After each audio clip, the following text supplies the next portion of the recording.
PDP Rivers State Chapter in response to an interview by Dr. George Nwaeke on Channels TV a few days ago against His Excellency Sir Dr. Siminalayi Fubara, the Executive Governor of Rivers State, and his team.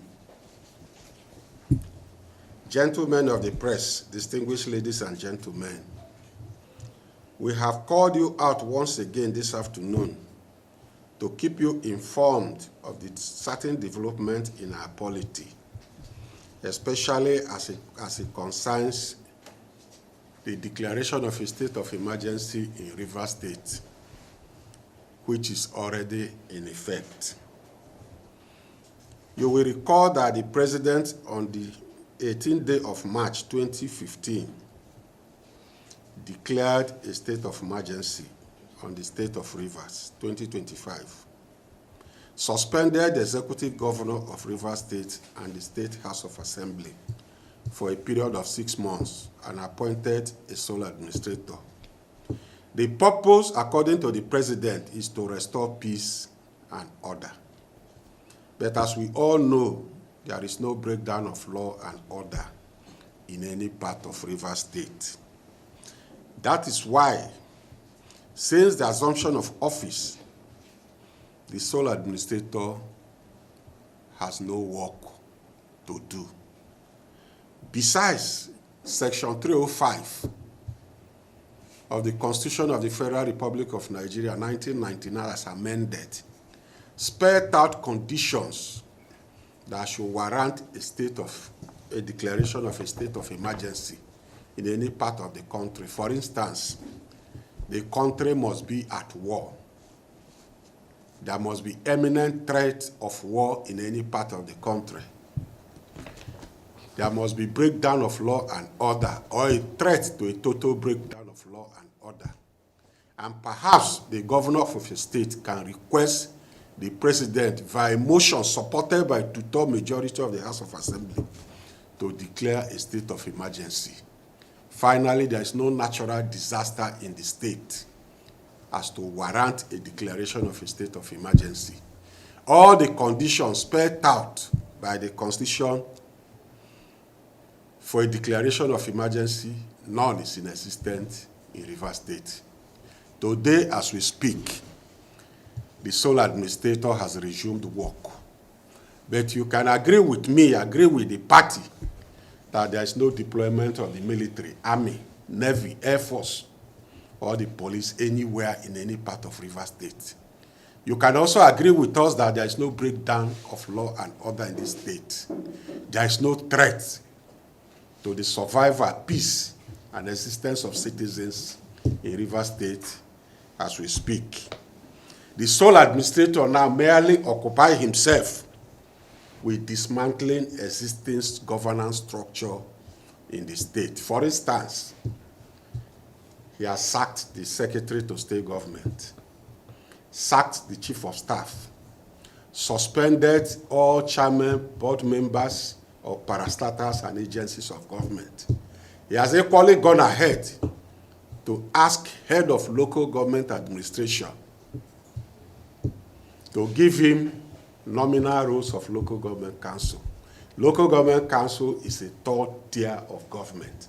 They have no business with the state, but is tinkering with local government. That is to tell you that the situation that has warranted, may have warranted a declaration of a state of emergency is non-existent in the state.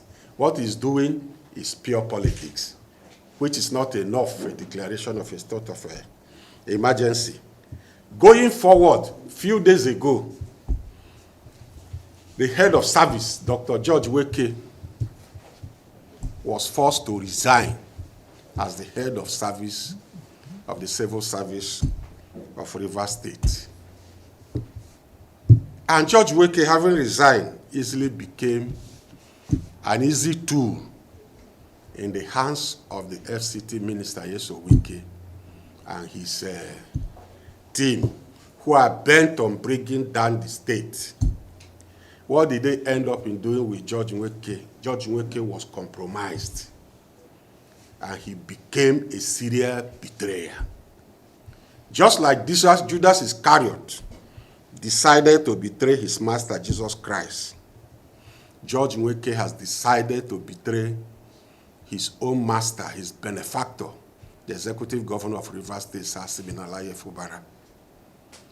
We are sure the way Judas Iscariot ended, that George Nwaeke will end the same way. Judas Iscariot ended up committing suicide because he lied against Jesus Christ. George Nwaeke has lied against Rivers State, lied against the governor of Rivers State, and equally lied against humanity. He will end up like Judas Iscariot. He will commit suicide, and the blood dollars he has collected will be used to purchase a burial ground in Omuma. That is my wish for him. Going further, George Nwaeke made spurious and unsubstantiated allegations against the governor of the state. And we wish, as a party, as a people, as citizens of the state, who know exactly who Sim is, he conducts government business in transparency in the open, to set the record straight. One, that George Nwaeke lied when he claimed that he was with the governor, when the governor handed over a bag of money to Edison Ehe to bomb the State House of Assembly. As far as we know and we are concerned, George Nwaeke lied. The true position is that when the bombing in the State House of Assembly took place, the Nigerian police force made over 7 arrests. The suspects were transferred to Abuja, charged to court, and they were remanded in Kuje Correctional Prison for over 8 months. Thereafter, the matter was transferred to Port Harcourt Division of the Federal High Court.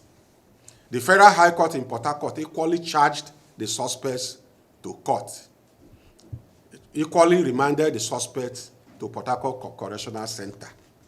But because of lack of due diligence by the police, the presiding judge of the court struck out and dismissed the matter early this year, and the suspects were set free. So the question of the governor, Edison Ehe, nor Chijioke Ihungo, as alleged by George Nwaeke that they were responsible for the bombing of the House of Assembly, cannot be substantiated. It is neither here nor there.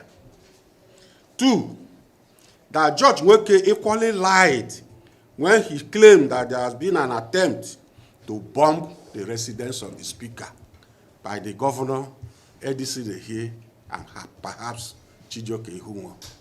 Again, this is a lie from the pit of hell. The true picture, the true position is that in October 2023, at the heels of the impeachment of the governor, there were protests across the state. Some youths marched across the state where the residence of the street where the residence of the speaker was located. The police equally arrested over 100 youths of Rivers State. They were charged to court. What I can't tell as I speak is the status of that matter in court. For George Nwaeke to allege that the governor, Edison Ehe, and Chijioke Ihungo were involved, again, is a lie from the pit of hell. Third, George Nwaeke further claimed that the governor, Fubara, promised to work for Bala Mohammed in the forthcoming general election 2027 as president. As we all know, Bala Mohammed is the sitting governor of Bauchi State. Bala Mohammed is the chairman of Nigeria's governors, PDP Nigeria's governors forum, where Fubara doubles as his deputy. By all standards, by all means, both men can meet anywhere, anytime, any day to discuss issues of the People's Democratic Party. that Governor Fubara promised to work for the presidency of Bala Mohammed is a lie again from the pit of hell by Dr. George Nwaeke. Besides, Bala Mohammed has not told Nigerians that he wants to run for the office of the president of Nigeria in 2027. 4, George Nwaeke equally lied when he claimed that the governor wants to demolish the House of Assembly quarters auditorium, where the House of Assembly currently sits. The question is, what has stopped the governor from demolishing the auditorium up till now? Can George Nwaeke tell Nigerians why the House of Assembly auditorium and the entire House of Assembly quarters is still standing? Again, as far as we know, as a party, as a people, George Nwaeke lied that the governor wants to demolish the State Assembly quarters auditorium. Gentlemen of the press, George Nwaeke equally lied when he claimed that the governor held several meetings with militants to bomb, to blow pipelines, bomb national assets across the 23 local government area of the state. The governor assumed office of governor in May 2023. And from May 2023 till as we speak, there has been no single incidence of blowing of pipeline, no vandalization, no such thing has taken place. Where George Nwaeke got this information from is between him and his co-conspirators.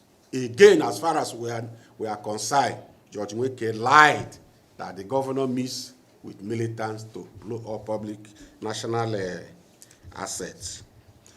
Number 6, George Nwaeke equally lied against the trade union, NLC, TUC, and other labor unions in Nigeria, that they want to carry out protests to distort facts, distort issues in the state. Again, it's a lie. Governor Fubara, on assumption of office, created a friendly relationship with the labor unions. In fact, the backlog of civil service promotion, he ensured that every civil servants were promoted. He equally ensured that in the past 2 years that he gave bonus to civil servants. When it comes to the issues, welfare of civil servants, welfare of citizens, the governor didn't play with it. If there is a relationship between the governor and the labor union, it is because the governor has created that friendly relationship with them. That the governor meets with labor union, dole out money to them to distort facts and issue, to carry out protests in Rivers State by George Nwaeke is also neither here nor there. There are claims that cannot be substantiated. He equally claimed, number 7, that the governor has set aside huge sums of money to influence the media. The media to do what? To influence them to do what? The governor has carried out projects in this state, and the projects the governor carried out speaks for the project, for him and the state. Before the declaration of state of emergency, Governor Fubara embarked on 2 weeks non-stop project commissioning. He did the same late last year. If SIM is popular, it's not because he paid the media. It is because he is delivering on the dividends of democracy and the mandate given to him by Rivers people. For Nwaeke to claim that the governor set aside huge sums of money to the media is equally lies from the pit of hell, and the lies cannot be substantiated.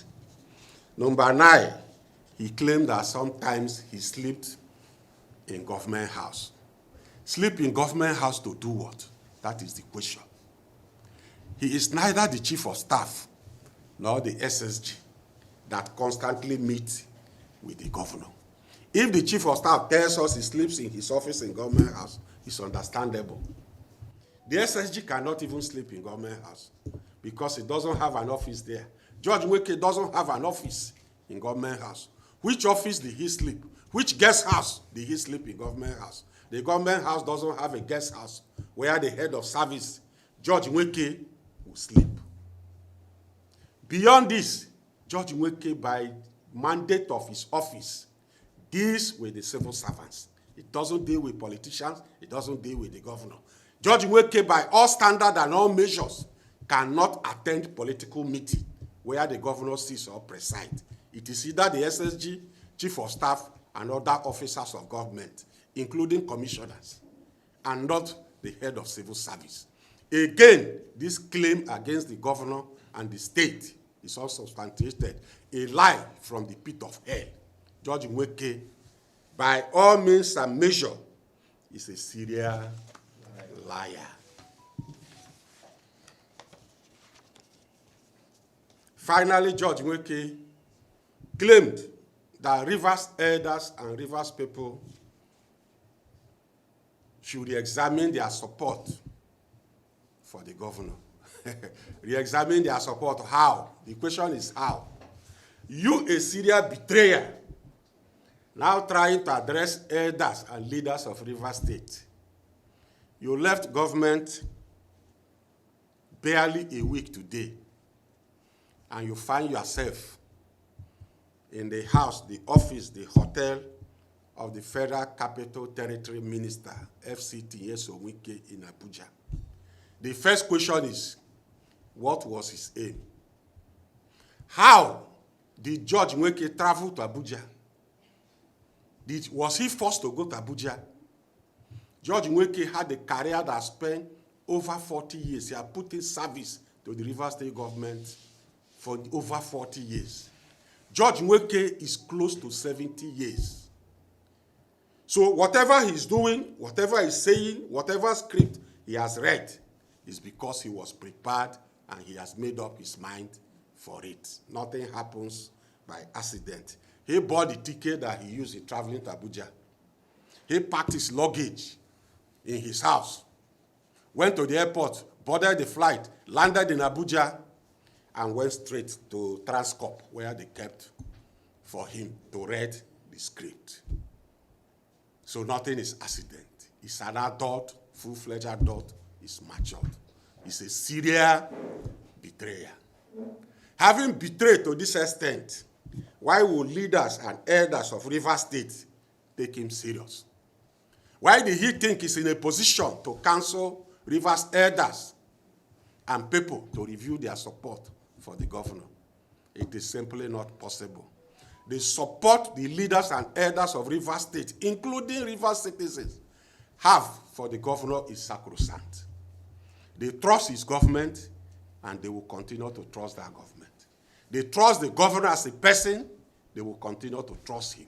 SIM conducts government business in the public with all degree of transparency.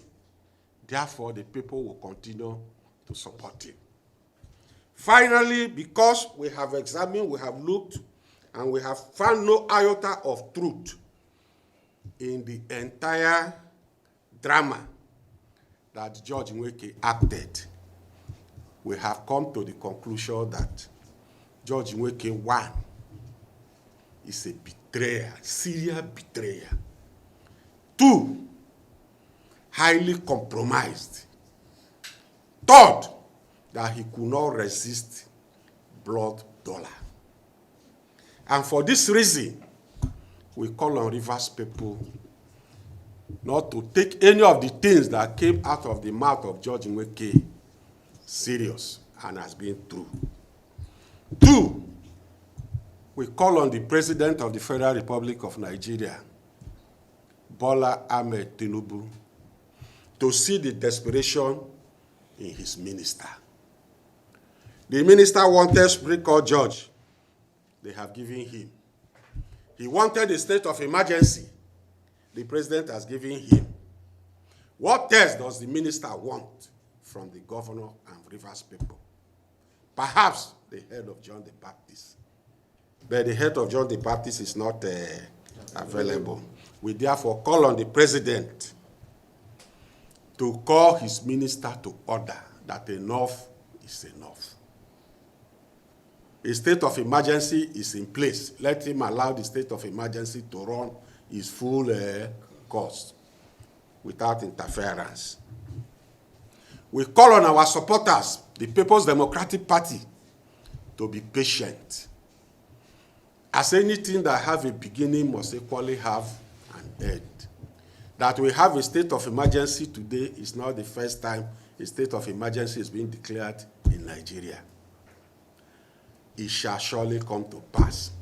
Even if we reject it, we condemn it, but as law-abiding citizens, we are in it, we will live with it, and we will endure it.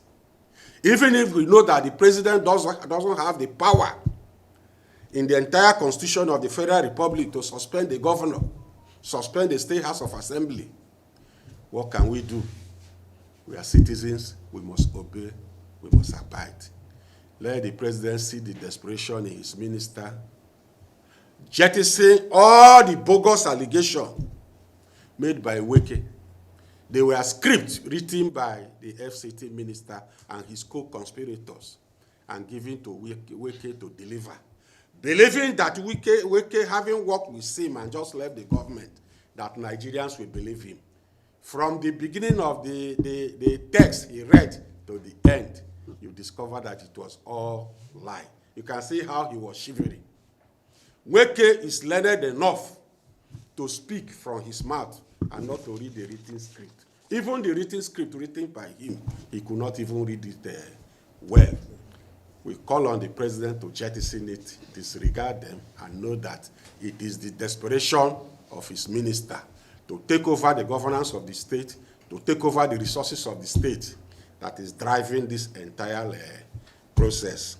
Finally, we call on Rivers people, elders, youths, and everybody to keep faith with the governor. The governor has been given mandate for 4 years. He will deliver on the mandate. To us as a party, we will work hard to protect the mandate freely given to the governor and to our party. We will work hard to deliver the mandate. Thank you, and God bless all of you. Long live Fubara, long live the River State, and long live the Federal Republic of Nigeria. Thank you.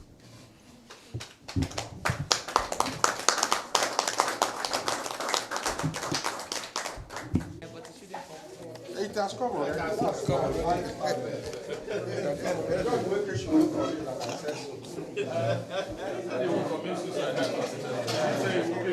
Do not suffer that wish to live. Causing to die.